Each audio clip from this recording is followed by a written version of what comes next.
होली की रात को जहां पर एक साल पहले लोगों की चीखें सुनाई पड़ी थी, वहीं पर कल रात को शांति प्रार्थना की गूंज सुनाई पड़ी। दरअसल वडोदरा का रक्षित कांड, जिसे अब एक साल पूर्ण हो चुका है।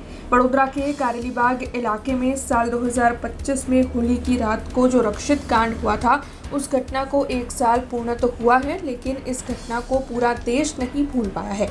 तब घटना स्थल पर कल सभी पीड़ित परिवार इकट्ठा हुए थे और वहां पर मौजूद सभी की ओर से मोमबत्ती जलाते हुए मृतक हेमाली बहन को श्रद्धांजलि अर्पित की गई थी।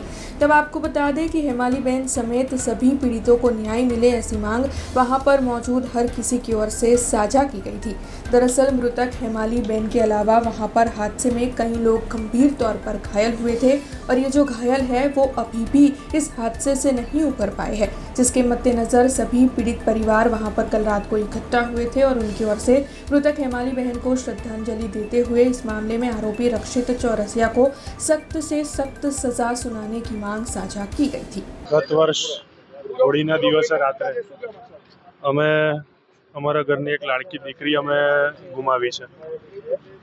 જેવું સમગ્ર દેશને ખબર છે આ કિસ્સો કે રક્ષિત ચોરસિયા દ્વારા જે નશો કરીને ગાડી હાંકારી ફૂલ સ્પીડે હાંકારી જે એક્સિડન્ટ સર્જ્યો હતો, એમાં મારી માસીનું મૃત્યુ નીપજ્યું હતું। માંગ અમારી એવી જ છે કે આજે એક વર્ષ થયું, વર્ષની અંદર જે આરોપી છે રક્ષિત ચોરસિયા એ જામીન થ્રુ જામીન પર બહાર આવી ગયો। આજે ન્યાયપાલિકા પાસે અમારે એટલી બધી અપેક્ષાઓ હતી કે ના પૂછો, હજી પણ છે, એવું નથી કે નથી, પણ ક્યાંક ને ક્યાંક અમને હજી સુધી એનો જસ્ટિસ નથી મળી રહ્યું એવું અમને લાગી રહ્યું છે। સજા તો આમાં એવું છે કે મૃત્યુદંડ આપે તો બી અમારા માટે તો ઓછું જ છે, કારણ કે જે દુઃખ અમને થયું છે આ એક વર્ષમાં, એ કદાચ કોઈ બીજું કોઈ વ્યક્તિ નહીં સમજી શકે, અમે ઘરના લોકો જ સમજી શકીશું। હું હેમાલીની સિસ્ટર છું। અત્યારે પણ હોળીના જે બી અત્યારે છે એ અમે મનાઈ નથી રહ્યા, કેમ કે મારી બેન હજુ પણ અમે યાદ કરીએ છીએ, ભૂલી બી નથી શક્યા, કેમ કે હજુ બી કે એક વર્ષ થયું, કશો એ નિર્ણય નથી લીધો, ન્યાયપાલિકા, પોલીસ તંત્ર કે નથી કશું બી।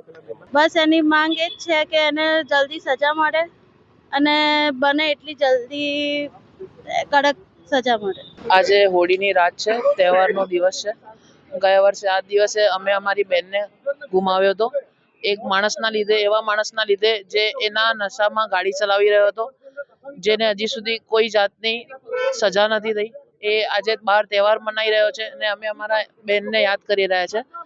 અમે 8 જણ હતા, એમાંથી પૂરવભાઈ એમના હસબન્ડ, એમની વાઈફ હેમાલીબેન પટેલ, મેં કે વિકાસ કેવલાની, મારી બેન અને મારો નાનો ભાઈ, એ બંને હજી ઘરે બેડ પર છે, એમને હજી સારું થયું નથી। તો હું અપીલ કરું છું, અમે બધા એટલે અહીંયા ભેગા થયા છે કે જેટલા બી આપણે છે એમ બધાને ખબર છે કે આ એક્સિડન્ટ થયું હતું, તો એના લીધે બધાને એક એવી એમની પાસે ઓપોર્ચ્યુનિટી હતી કે એ લોકો આવું એને સજા આપીને એક એવું એક્ઝામ્પલ કે સેટ કરી શકતા હતા કે ના, એવા માણસને બહુ સારી રીતે સજા થાય છે, પણ એના બદલે આજે એ બહાર ફરી રહ્યો છે, તો એ સોસાયટીમાં એક ગલત જાતનો દાખલો પેદા થયો છે। એને સારી રીતને અને બહુ કડક સજા થવી જોઈએ, જેનાથી મારા જેવા અન્ય લોકોને, જનતાને એવો ભરોસો આવે કે ના, સાચે અમારા જેવા લોકોને ન્યાય મળે છે અને આવા લોકોને સજા થાય છે, જે હજી સુધી થઈ નથી। તો અમે એક જ અપીલ કરીએ છીએ કે એને ઝડપથી સજા થવી જોઈએ, નહીતર સોસાયટીમાં જે છે એ ગલત વસ્તુ ફેલાઈ રહી છે।